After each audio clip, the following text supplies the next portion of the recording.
यह संसार मृत्यु लोक है।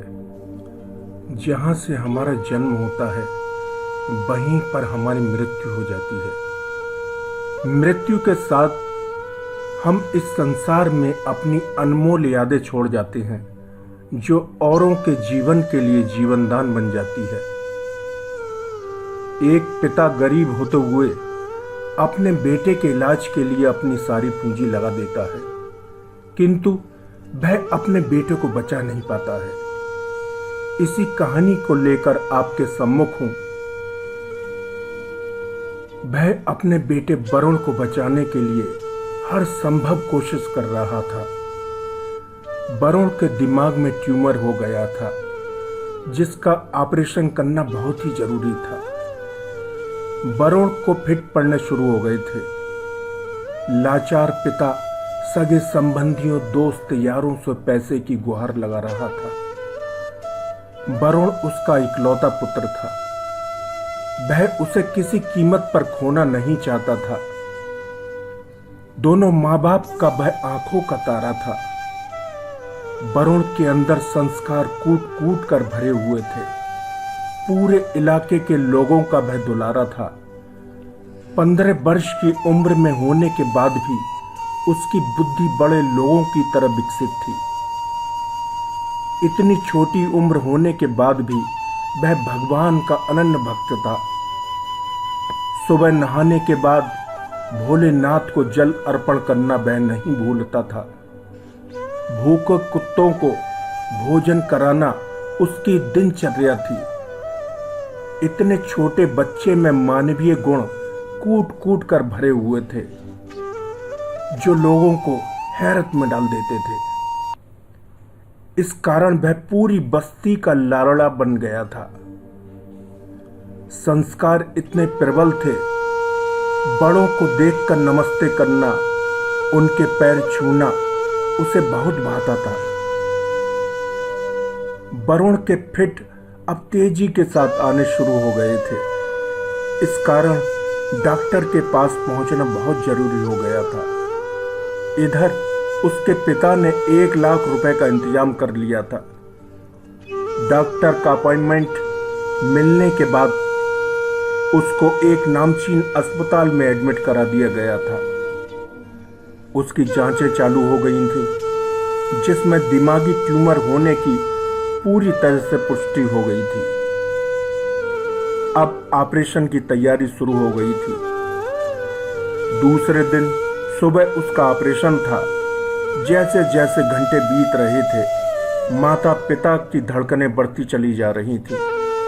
ऑपरेशन वरुण के जीवन को बचाने का था, परंतु माँ बाप तो माँ बाप ही होते हैं। दोनों उससे छुप छुप कर रो लेते थे। जब वरुण के पास आते थे, रूमाल से आंसू पोंछ लेते थे। घंटे बीतते बीतते आखिर में वह घंटा भी आ गया था जब वरुण का ऑपरेशन होना था। नर्स कंपाउंडर जब वरुण को लेकर ऑपरेशन थिएटर जा रहे थे, दोनों माँ बाप आंखों में आंसू भरे हुए ऑपरेशन थिएटर में जाते हुए देख रहे थे। उन्हें नहीं मालूम था वरुण के साथ उनकी आखिरी मुलाकात बनने वाली थी। वरुण का ऑपरेशन अंदर होना शुरू हो गया था। ऑपरेशन थिएटर की बाहर लगी लाइट भी लाल हो गई थी। 2 घंटे की मशक्कत के बाद वरुण बेहोशी की हालत में बाहर आ गया था। माँ बाप को लग रहा था कि अब उनका वरुण ठीक हो जाएगा। 24 घंटे बीतने के बाद वरुण को हल्का सा होश आया था। उसने हल्की सी आंख भी खोली थी एवं प्रतिक्रिया में हाथ से इशारा भी किया था। माँ बाप का दृढ़ विश्वास हो गया था, भगवान ने उनकी सुन ली है। एक दिन वरुण उनके सामने उठकर खड़ा हो जाएगा और उनसे लिपट जाएगा। होनी को कौन टाल सकता है। धीरे धीरे वरुण के जीवन का दिया बुझना शुरू हो गया था। वह कोमा की ओर लौट रहा था। उसकी चेतना शून्य होना शुरू हो गई थी। जिस जीवन को वह जीना चाहता था उससे दूर जा रहा था। जिस सपने को वह संजो कर चल रहा था उससे इतने दूर निकल जाएंगे जिन्हें वह पकड़ भी नहीं पाएगा। यह तो उसने सोचा भी ना था। इतनी जल्दी उसकी जिंदगी ठहर जाएगी, उसे खामोश कर देगी, यह भी उसने ना सोचा था। ऑपरेशन होने के 48 घंटे बीत जाने के बाद भी वह पूरी तरह से होश में नहीं आ पाया था। 72 घंटे के बाद उसने इस दुनिया में आखिरी सांस ली थी और इस दुनिया को अलविदा कहकर चला गया था। जीवन शुरू होने से पहले ही उसका जीवन आखिरी हो गया था। एक पिता के लिए इससे बड़ा और दुख क्या हो सकता है। बेटे के लिए कफन लेकर मुखाग्नि देना, उसकी चिता को अपने हाथों से सजवाना। भगवान क्यों ऐसा करते हैं? फूल बनने से पहले कली को क्यों तोड़ देते हैं?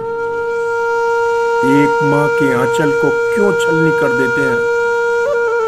वह जीना चाहता था, उसका जीवन क्यों छीन लिया?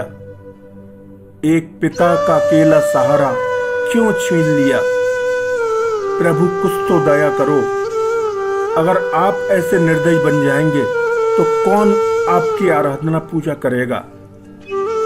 एक हंसता खेलता परिवार आपने आंसुओं में डुबो दिया है, जिसकी भरपाई अब कौन करेगा?